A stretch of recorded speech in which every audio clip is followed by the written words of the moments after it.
Namaste, Jai Hind, and welcome to a conversation which is very unexpected, but I'm really looking forward to. He's not somebody who generally gives an audience and also speaks to the media so often. So we're very lucky that we're starting 2024 this year in conversation with the Shankaracharya of the Govardhan Mutt in Puri, and he is Swami Nishchalananda Saraswati ji. Thank you very much. आपका बहुत बहुत आभार स्वामी जी, गुरुदेव, हमसे बात करने के लिए। मेरा पहला प्रश्न गुरुदेव आपसे एक निजी प्रश्न है जो शायद इस चैनल के माध्यम से मैं आपसे कर रहा हूँ। वर्ण क्या है, जाति क्या है, इसको लेकर बहुत ज़्यादा पॉलिटिकल डिबेट्स तो होते ही हैं, पर कहीं ना कहीं एक कन्फ्यूज़न भी है। तो मैं शुरुआत आपसे वहीं से करना चाहूँगा। चातुर्वर्ण्यम मया सिस्टम, भगवान श्री कृष्ण का यह वचन है। हेतु दिया गुण कर्म के अनुसार। जाति धर्म कुल धर्म च शाश्वता, कुल धर्म सनातना, गीता के पहले अध्याय में अर्जुन का वचन। अर्जुन की आशंका यह थी कि संभावित युद्ध के चपेट में पड़कर कहीं सनातन कुल धर्म जाति धर्म में विकृति न आ जाए। और वर्ण व्यवस्था में ब्राह्मण क्षत्रिय वैश्य शूद्र होते हैं। अगर कोई वर्ण व्यवस्था नहीं मानते, मनुष्य ही मानते हैं, मनुष्यत्व जाति वहाँ बैठ जाती। अनेकों में अनुगत जो धर्म है उसका नाम जाति है। घट अनेक हैं तो घटत्व जाति है, मनुष्य अनेक हैं तो मनुष्यत्व जाति है। जाति का निराकरण दार्शनिक धरातल पर किया नहीं जा सकता। दूसरी बात है कि शिक्षा, रक्षा, अर्थ और सेवा के प्रकल्प संतुलित रखने हों, मातृशक्ति स्त्रियों का शील सुरक्षित रखना हो, तो जाति धर्म को मानना आवश्यक है। तो हमने संकेत किया जाति व्यापक है, वर्ण उसकी सीमा में है अंतर्निहित। जैसे हमने बताया कि यदि America, Britain, Germany, Japan, France की शैली में हम परंपरा से वर्ण व्यवस्था नहीं मानेंगे, तो अभी शिक्षा, रक्षा, अर्थ और सेवा के प्रकल्प को संतुलित रखने के लिए वैकल्पिक ब्राह्मण क्षत्रिय वैश्य शूद्र तो बनाना ही पड़ेगा। वैकल्पिक ब्राह्मण क्षत्रिय वैश्य शूद्र बनाएंगे तो समय का अधिक उपयोग होगा, संपत्ति का अधिक उपयोग होगा, संस्कार का आदान फिर भी नहीं हो सकेगा। पाँव को कितना भी प्रशिक्षण दे, हाथ मुँह का काम नहीं कर सकता है। इसलिए परंपरा प्राप्त जो जाति व्यवस्था है उसी की सीमा में वर्णम व्यवस्था भी है, चातुर्वर्ण्यम मया सिस्टम भी है, और जाति धर्म कुल धर्म तो शाश्वता दोनों है। कुछ महानुभाव जैसे अशोक सिंघल इत्यादि ने चलाया था कि जाति अलग है वर्ण अलग है, लेकिन परंपरा से जो पारिभाषिक शब्द हैं उनका अर्थ समझना चाहिए, तभी ठीक ठीक अर्थ लगता है। तो मेरा अगला जाति व्यापक है, वर्ण उसकी सीमा में, वर्ण उसकी सीमा, और दोनों में तालमेल भी है। ब्राह्मण क्षत्रिय वैश्य शूद्र, तो ये जन्म से जाति हो ही गई, वर्ण भी हो गया। कहीं जाति और वर्ण एक हो जाते हैं, जाति की व्यापकता है, वर्ण उसके अंतर्गत। पर गुरुदेव जन्म से है या कर्म से? ऐसा हुआ ना कि पहले प्रश्न उठता है कि एसपी पद पर कोई नियुक्त है तब तो कर्म करेगा। कोई भी जाके ट्रैफिक मैन कोई भी बन जाए तो पागल ही ना जाएगा। इसलिए पूर्व कर्म के अनुसार जन्म होता है, ये तो स्पष्ट ही है। जाति आयु भोग जो है कर्म के फल हैं, योग दर्शन के साथ पूर्व कर्मानुरूप जन्म होता है। जन्म नियंत्रित वर्ण होता है, वर्ण नियंत्रित आश्रम होता है, वर्णाश्रम नियंत्रित फिर कर्म हुआ। पहले भी कर्म, बाद में भी कर्म, बीच में कर्म नियंत्रित जन्म हो गया, जन्म नियंत्रित वर्ण हो गया, वर्ण नियंत्रित आश्रम हो गया, वर्ण आश्रम की सीमा में फिर कर्म हो गया। पहले भी कर्म, बाद में भी कर्म, कर्म से संपुटित हुआ या नहीं? पर गुरुदेव एक व्यक्ति अपने जन्म में अपने कर्म द्वारा क्या अपने वर्ण को बदल सकता है? क्योंकि कहीं ना कहीं यहीं पर सबसे ज़्यादा समाज में कुंठा है या प्रॉब्लम। ऐसा है कि विदुर जी थे जी, तो ब्राह्मण तो नहीं माने गए, तो ब्राह्मणोचित शील और स्वभाव को धारण कर सकते हैं, लेकिन ब्राह्मण की बेटी से विवाह नहीं कर सकते। क्या अब शम दम इत्यादि ब्राह्मणोचित स्वभाव हैं। सत्वगुण की पराकाष्ठा अगर कोई किसी शूद्र में भी हो, सत्वगुण का उत्कर्ष हो, तो संघ के प्रभाव से, स्वाध्याय के प्रभाव से, संकीर्तन के प्रभाव से क्या होता है कि अन्य वर्ण में भी ब्राह्मणोचित स्वभाव का आदान हो सकता है, लेकिन रोटी बेटी की मर्यादा वर्ण के अनुसार ही रहेगी। स्वभावगत परिवर्तन हो सकता है, इसलिए संकेत किया गया कि सनातन धर्म में फल चौरी नहीं, फल से किसी को वंचित नहीं किया गया।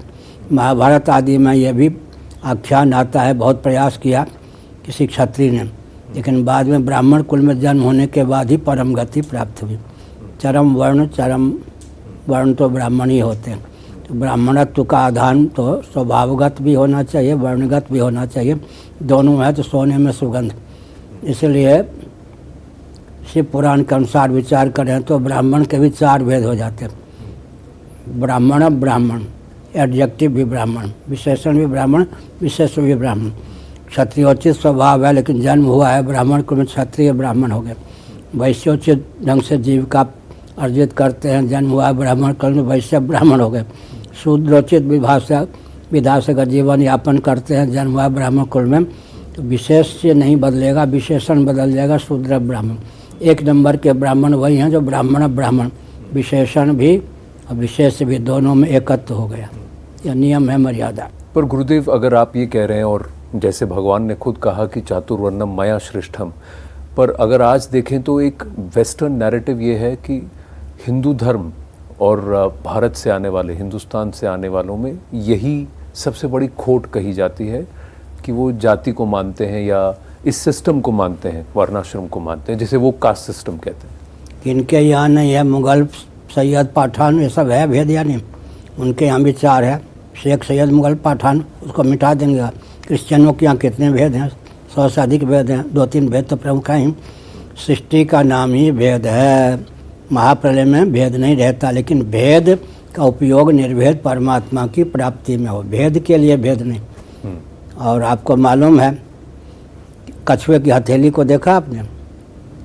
ऐसे हाँ। कछुए की हथेली से उंगलियाँ निकली होती हैं, उनमें विभाजक रेखा भी होते हैं, लेकिन कछुआ यूँ नहीं कर सकता, विभाजक रेखा नहीं।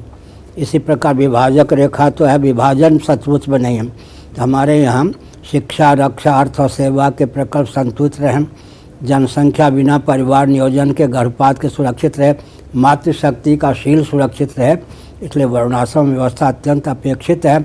जहाँ परंपरा से टूट गई वहाँ वैकल्पिक बनाकर काम चला सकते। वैकल्पिक तो वैकल्पिक ही, अल्टरनेटिव तो अल्टरनेटिव ही है, मुख्य नहीं हो सकता है। ठीक, पर क्या अभी अब विश्वामित्र जी ने बहुत तप किया, सब कुछ किया जी, और रघुवंशियों को कहा कि हम तपोबल से, वहाँ पर बिंदु का योग था, मातृगर्भ का सब बहुत था, चरु का योग था, लेकिन उन्होंने कहा मेरे आचार्यत में, अभी वशिष्ठ जी कहीं बाहर गए हैं, हमारे आचार्यत में यज्ञ करा लो। रघुवंशी राजा डर गए कि शाप न दे दें। विश्वामित्र के आचार्यत में यज्ञ हुआ, लेकिन देवताओं ने आहुति नहीं ग्रहण की। अब देवताओं से क्या लड़ते? हाँ। तो हमने कहा कि यज्ञ करना, कराना, ये दोनों ब्राह्मणों का काम है। यज्ञ ब्राह्मण क्षत्रिय वैश्य कर सकते हैं, आमंत्रित यज्ञ में शूद्र भी अधिकृत हैं। यज्ञ कराने का अधिकार ब्राह्मणों का ही। वेदाध्ययन ब्राह्मण क्षत्रिय वैश्य कर सकते हैं, कराने का अधिकार ब्राह्मणों को ही है। दान दे सकते हैं ब्राह्मण क्षत्रिय वैश्य तीनों, लेने का अधिकार ब्राह्मणों को ही है। इसलिए श्रोत्रिय और ब्रह्मिष्ठ दोनों, श्रोत्रिय तो पूर्ण रूप से ब्राह्मण, क्योंकि वेद पढ़ भी सकते हैं, पढ़ा भी सकते हैं जी। पूर्ण श्रोत्रियत्व तो ब्राह्मणों में ही हुआ। श्रुति का अध्ययन ब्राह्मण क्षत्रिय वैश्य कर सकते हैं, करा सकता है ब्राह्मण। तो आचार्यत्व जो है भगवान के घर से ब्राह्मण को ही प्राप्त है। अब भगवान पे उंगली उठावेंगे तो भगवान कहेंगे इस अमुक जीव के कर्म के अनुसार हमने उसको ब्राह्मण कुल में जन्म दिया, ये तो मानना ही पड़ेगा। पर गुरुदेव, भगवान ने ब्राह्मण कौन है और गुरु कौन है, इसकी भी व्याख्या की है। पूर्ण गुरु तो ब्राह्मणों में होता है, श्रोत्रिय भी हो सकते हैं, ब्राह्मणिष्ठ भी हो सकते हैं। पूर्ण गुरु तो ब्राह्मणों में होता है, ज्ञानी, तत्वदर्शी। लेकिन क्षत्रिय वैश्य इत्यादि, एक उदाहरण देता हूँ जी। धृतराष्ट्र ने कुछ पूछ दिया विदुर जी से।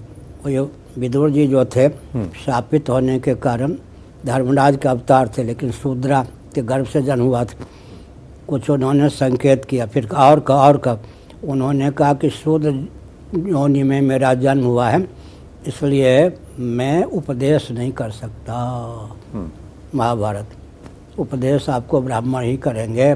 मैंने केवल संकेत किया, जानता हुआ भी मैं मर्यादा का उल्लंघन नहीं कर सकता। स्पष्ट ही है। पर गुरुदेव, ब्राह्मण कुल में जो पैदा हुआ या जो आज अपने आप को ब्राह्मण कहते हैं, क्या वो ब्राह्मण है या फिर ब्राह्मणत्व के लिए भी उन्हें उस...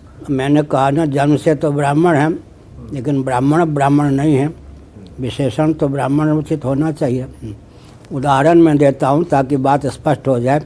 लंगड़ी लोली गाय हो, दूध न दे लेकिन मार दे तो हत्या का पाप लगेगा क्या? जी। दूध न देने वाली गाय भी है, मारने वाली गाय भी गाय है। आखिर कोई कहे मारने वाली गाय को मैंने मार दिया तो गोहत्या तो लगेगी। इसीलिए बढ़िया ब्राह्मण कौन है? विशेषण भी ब्राह्मण, विशेष भी ब्राह्मण। लेकिन ब्राह्मण कुल में उत्पन्न हुआ तो ब्राह्मण तो रहेगा ही, विशेष से नहीं बदल सकता है।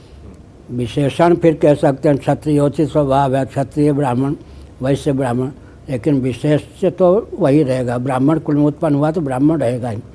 दूसरी बात है कि मिलिट्री में जो जिस पद पर है उसके अनुसार अधिकार पहले या कर्तव्य पहले।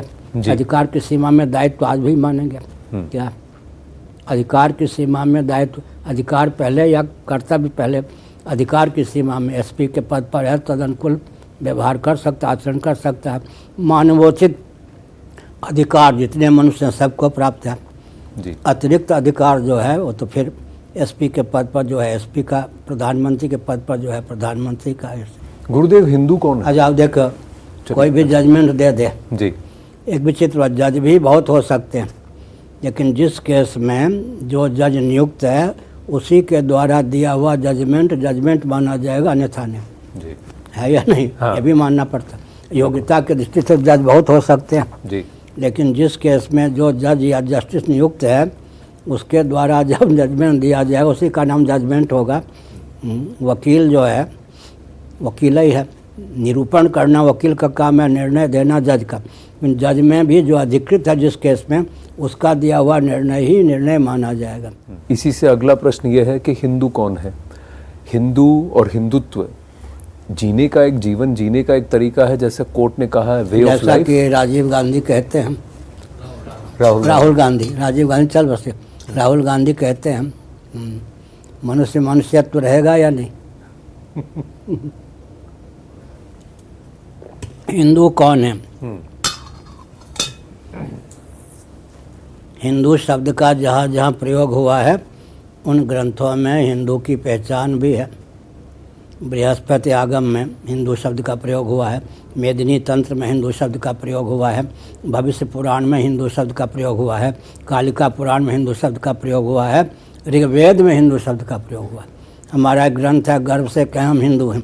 वैदिक वांग में जहाँ जहाँ हिंदू शब्द का प्रयोग हुआ है वचन भी है, स्थल भी है। इसलिए हिंदू का अर्थ क्या हुआ? दो प्रकार से हिंदू दोनों होता है। हिंदू जब कहेंगे जैसे भाजपा, भारतीय जनता पार्टी, हिंदू हिमालय से लेकर इंदु सरोवर पर्यंत, कन्याकुमारी, तो मानसरोवर से कन्याकुमारी पर्यंत जो भूभाग है हिंदुस्तान है। स्थान को आजकल स्थान भी कह देते, हिंदुस्तान। ये भौगोलिक दृष्टि से हिंदुस्तान का अर्थ हिंदू नहीं, हिंदू हिमालय से लेकर इंदु पर्यंत। हिंदू जब कहेंगे तो हीनता, दीनता, दरिद्रता, तुच्छता का जो अपनोदन कर दे, उसको फटकने न दे, वो हिंदू। यौगिक व्युत्पत्ति भी है, भौगोलिक व्युत्पत्ति भी है, दोनों ढंग से हिंदू शब्द का प्रयोग है, दोनों ढंग से अर्थ करना चाहिए।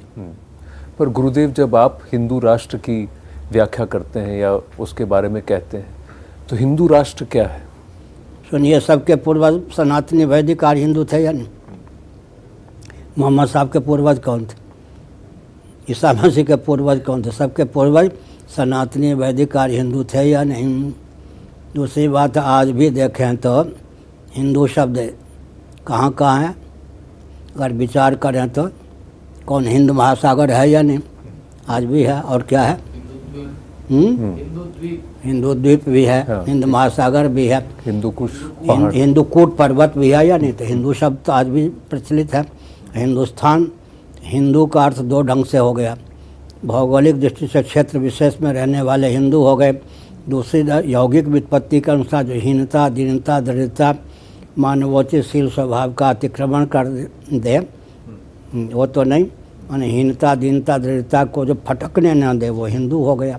यौगिक व्युत्पत्ति की दृष्टि से भी हिंदू शब्द है और भौगोलिक दृष्टि से भी हिंदू शब्द बनता है। हिंदू और हिंदू दोनों ठीक, दोनों साथ सम्मत है। कुछ लोग कहते हैं सिंधु का अपभ्रंश है हिंदू, लेकिन मूलतः हिंदू कहने पर हिमालय से लेकर हिंदू सरोवर पर्यंत, हिंदू कहने पर हीनता दीनता दृढ़ता का अपनोदन करने वाला हिंदू हो गया। तो हमने संकेत किया कि बृहदारण्यक उपनिषद में श्रीमन नारायण के नाभि कमल से सर्वजीव घनात्मक सर्वदेव घनात्मक ब्रह्मा जी का प्रादुर्भाव हुआ। ब्रह्मा जी ने योग बल से मन शत्रुपा के रूप में स्वयं को व्यक्त किया। शत्रुपा ने योग बल से 84 लाख योनियों में संभावित स्त्रियों के रूप में स्वयं को व्यक्त किया। मनु ने योग बल से स्वयं को 84 लाख योनियों में संभावित पुरुषों के रूप में व्यक्त किया। सबके पूर्व सनातनी वैदिक हिंदू हो गए या नहीं। और भागवत इत्यादि पुराणों का अनुशीलन करें तो मरीचि कश्यप इत्यादि की धर्मपत्नियों के गर्भ से देवता धनुज आदि नहीं, स्थावर प्राणी तरुलता गुल्म इत्यादि भी उत्पन्न हुए। सबके पूर्व सनातनी वैदिक आर्य हिंदू सिद्ध ही होते हैं। इस तथ्य को ऐतिहासिक तथ्य है, ऐतिहासिक तथ्य है, कौन नहीं मानेगा। पर गुरुदेव कुछ कहते हैं कि भारत को हिंदू राष्ट्र घोषित करना चाहिए। इसमें ये कहते हैं कि फिर ये मेजॉरिटेरियनिज्म हो जाएगा कि एक ही कम्युनिटी जाति एक रिलीजन को आप बढ़ावा देंगे और बाकियों को दबाने की बात कर रहे हैं। ये सही है गलत है? अब सुनिए, पहली बात यह है हम जैन की बात करते हैं जी। उनके यहाँ, हमारे यहाँ जो योग दर्शन में 5 यम हैं, अहिंसा सत्य अस्तेय ब्रह्मचर्य परिग्रह, इन्हीं को योग अगर आज हम कह दें जैनों की दृष्टि में पंचशील कहते हैं जी। पंचशील पर मेरा प्रवचन हुआ था जब मैं विज्ञान भवन में, यहाँ विद्यार्थी था विज्ञान भवन में, पंचशील पर मेरा प्रवचन हुआ था। जैन मत पर हमने प्रवचन किया था विद्यार्थी जीवन में यहाँ। तो हमने क्या संकेत किया, क्या कह रहे थे? पंचशील है। अब थोड़ा विचार कीजिए, किसी व्यक्ति में क्षमता है कि पूर्ण अहिंसा सत्य अस्तेय ब्रह्मचर्य अपरिग्रह को अपने जीवन उतार ले, बिना वर्णाश्रम के सांचे ढांचे में ढाले अहिंसा सत्य अस्तेय ब्रह्मचर्य अपरिग्रह को जिन्होंने अपने जीवन में पूर्ण रूप से ढालना चाहा, उनके अहिंसा के गर्भ से घोर हिंसा निकल आई, सत्य के गर्भ से झूठ की पराकाष्ठा निकल आई, अचौरी के गर्भ से चोरी की पराकाष्ठा निकल आई, ब्रह्मचर्य के गर्भ से व्यभिचार की पराकाष्ठा निकल आई, अपरिग्रह के गर्भ से घोर परिग्रह संग्रह की पराकाष्ठा आ गई।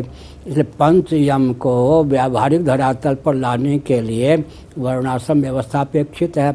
अगर नहीं मानेंगे, हर व्यक्ति में क्षमता नहीं है, अरबों व्यक्तियों में किसी में क्षमता हो सकती है वर्णाश्रम के सांचे ढांचे में ढाले बिना अपने जीवन में पंचशील या पंचयम को प्रतिष्ठित कर दे। तो मैं वही पूछ रहा हूँ, तो आपको लगता है कि भारत को हिंदू राष्ट्र घोषित करना गलत नहीं है? गलत है ये नहीं, सही है, लेकिन कौन करे? आजकल के संविधान के अनुसार प्रधानमंत्री कर सकते हैं क्या? वो सब काम उनके सीमा का है क्या? चाहे भी तो नहीं कर सकते। वो सब काम हम लोगों का है, और हम लोगों का है इसके लिए पहले वातावरण बनाना चाहिए। हमारे काम करने की विधा है, साथ वाले जानते हैं। 80% काम भाव राज्य में बना के परमाणु तैयार करके हो जाता है जी। बाकी कितने बचे? 20%।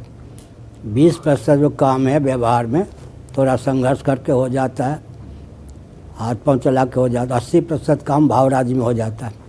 उदाहरण के लिए मैं नैमिषारण्य आदि में था जी। 14 घंटे निर्गुण का चिंतन करता, निर्गुण परमात्मा। वृंदावन में आया, उड़ियावा जी के यहाँ ठहरा, सन 1972 चिंतन करने लगूँ, वहाँ के परमाणु उठा के फेंक दें, चिंतन 1 मिनट भी ना हो।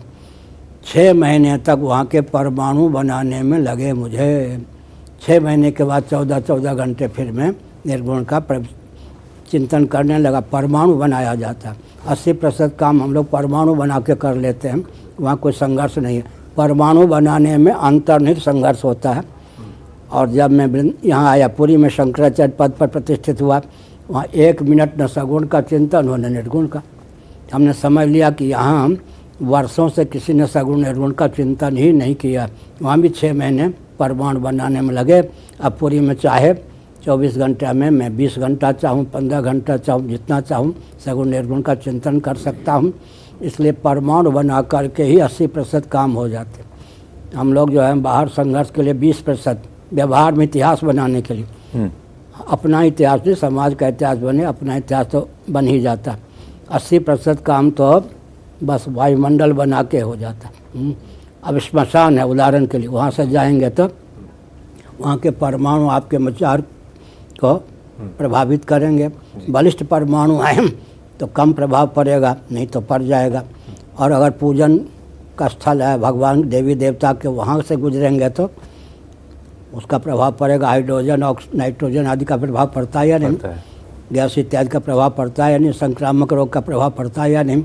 इसी प्रकार से काक भुसुंडी आदि का आश्रम का वर्णन है। इतने योजन तक जो आता था, क्या होता था, उसके जीवन में वो शुद्ध विचार हो जाता था जी। मानसरोवर का वर्णन स्कंद पुराण में, वहाँ के जल में, वो जो मानसरोवर का स्वरूप है, वहाँ के जल में वो क्षमता है कि वहाँ के जल को लेकर हवा चलती है, कौवा को भी अंश बना दे, वो क्षमता होती है जल आदि में भी। तो जल में भी अंतर है, पृथ्वी में अंतर है, यानी चीनी मिट्टी, सामान्य मिट्टी, खरगोन की मिट्टी, कपास कहीं उत्पन्न करे कहीं कुछ हो। और आजकल तो विचार करके देखें, कोयला भी मिट्टी है, हीरा भी मिट्टी है, यानी मिट्टी का परिष्कृत सोना को दर्शन शास्त्र में तेजस कहा गया, तेज का परिणाम, लेकिन हीरा को पार्थिव कहा गया, पार्थिव कहा गया है। तो कोयला भी है कार्बन, हीरा भी है, लेकिन दोनों में अंतर है, मिट्टी में अंतर होता है या नहीं। इसलिए हमने संकेत किया जब पृथ्वी में जल में अंतर है। एक कर्मनाशा का जल है, जहाँ स्नान करें तो पुण्य क्षय हो जाए, गंगा इत्यादि है, पाप का क्षय हो जाए। तो जल में भी अंतर है, अग्नि में भी अंतर है, श्मशान की आग है और अग्निहोत्री के घर की आग है, अंतर हुआ या नहीं। वायु में भी अंतर होता है, आकाश में भी अंतर होता है। अगर उधर जिधर आर्योचित आचार विचार नहीं है, वहाँ जाके किसी बाग में ही बैठ जाए, वहाँ का वायुमंडल, वहाँ के वायुमंडल उस व्यक्ति के विचार को दूषित कर देगा। इसलिए पृथ्वी जल तेज वायु आकाश में भी अंतर पड़ जाता है। भाव राज्य में दिव्यता का आदान करने पर क्षेत्र में उसका प्रभाव पड़ता है। और भोपाल का गैस कांड प्रभाव पड़ा या नहीं? जी पड़ा। लेकिन कहाँ नहीं पड़ा, कम पड़ा। जहाँ गोबर थे, गायें पलती थी, गाय के गोबर जहाँ पर थे वहाँ उसका भोपाल गैस कांड का कम प्रभाव पड़ा। तो प्रभाव पर का भी अंतर है या नहीं। पीपल का जहाँ वृक्ष, पीपल रात्रि में भी ऑक्सीजन छोड़ता है, गाय भी ऑक्सीजन छोड़ती है। तो पशुओं में भी अंतर है, वृक्षों में भी अंतर है या नहीं। वृक्ष सब एक समान तो नहीं होते।